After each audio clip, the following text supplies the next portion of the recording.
आहे तोपर्यंत कळावं, सगळ्या गोष्टीची किंमत, सगळ्या गोष्टीचं महत्त्व आहे तोपर्यंत समजावं. देवासारखा माणूस निघून गेला, जे दादांसोबत बोलले नव्हते, दादांसोबत भेटले नव्हते, त्यांच्या डोळ्यातून खळखळ अश्रूंच्या धारा लागल्या. आता त्यांचं प्रेम आणि आता त्यांचं महत्त्व समजतं.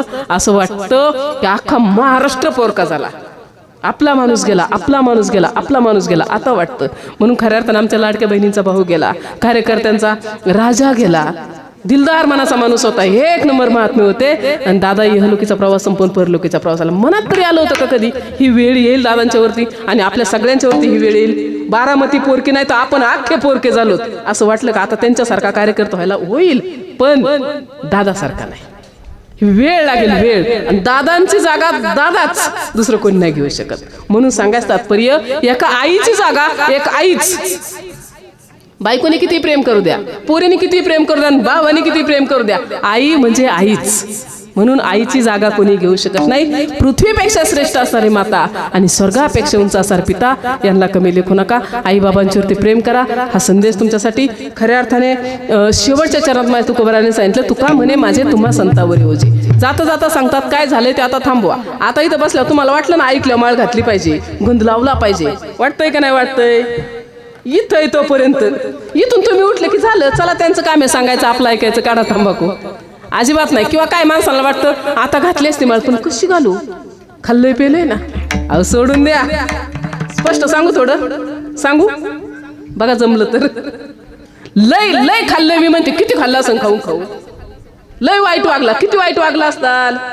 200 कोंबड्या संपवल्या असतील, हे की नाही, 5-25 बकरी संपवली असतील, एखादा बॅलर संपवला असेल, याच्या पडेल काय? एवढं तर आमचा भगवंत परमात्मा सहज माफ करेल, सहज.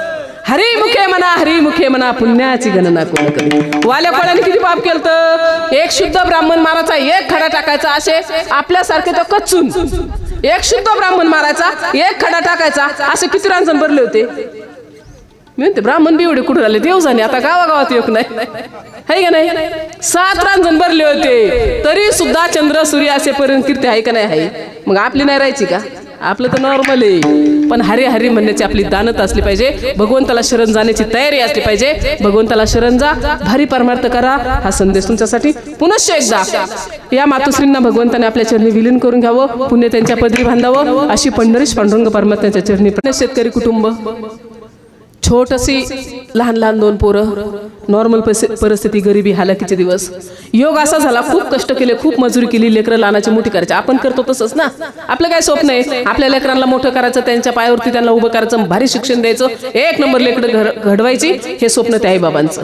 योग असा झाला, पोरांना शाळा शिकवली, पोरग मोठी झाली, तारुण्यात आली, शिकली, सवरली, भारी झालं, पण सर्व्हिस काय कुठे लागली नाही.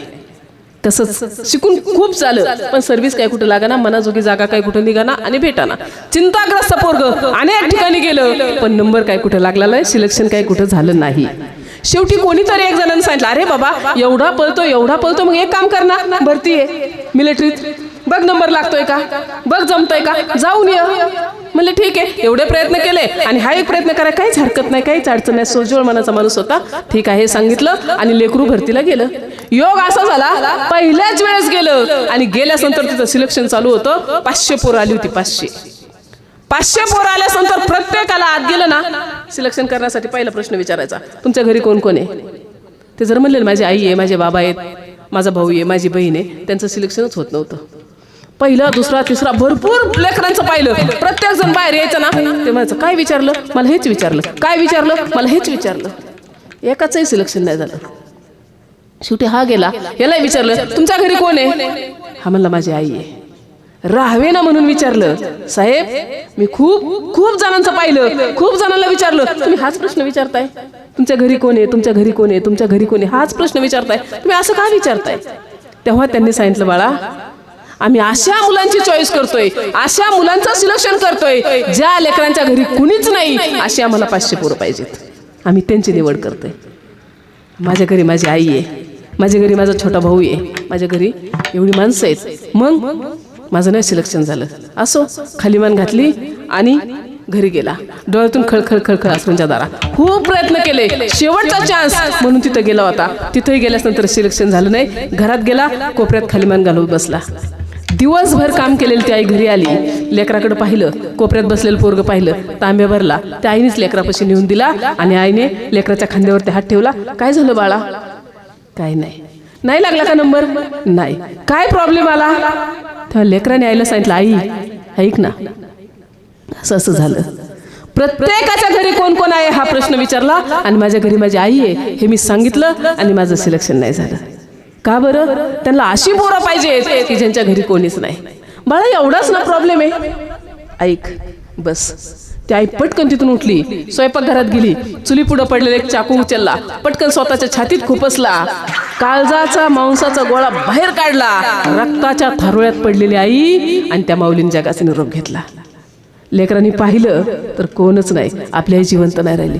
दुसऱ्या दिवशी पुन्हा पोरगा गेला आणि त्या साहेबांना जाऊन भेटला, त्याच ऑफिसला भेटला, तिथंच भेटला आणि सांगितलं, साहेब मी आता आलोय.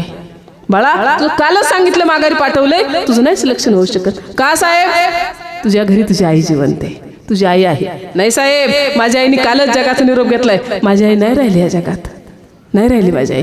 पोराचं सिलेक्शन केलं. मला सांगायचं बस एवढं की लेकरासाठी जगाचा निरोप सुद्धा एक माय घेते आणि एक आई घेते, फक्त आई. जगाच्या पाठीवरती दुनियेच्या बाजारात आई एवढं प्रेम कोणी आपल्यावरती करू शकत नाही. महिला मंडळी, माहेरी किंमत कुठपर्यंत आपल्याला? जोपर्यंत माहेरात आपली आई जिवंत आहे तोपर्यंत हक्काने एक मुलगी म्हणून तिथं जातो. पण जेव्हा आपली आई जगाचा निरोप घेते, आपले बाबा जगाचा निरोप घेतात, तेव्हा तिथं फक्त पाहुणी म्हणून जायचं, रातची रात राहायचं आणि रिकाम्या हाताने माघारी यायचं.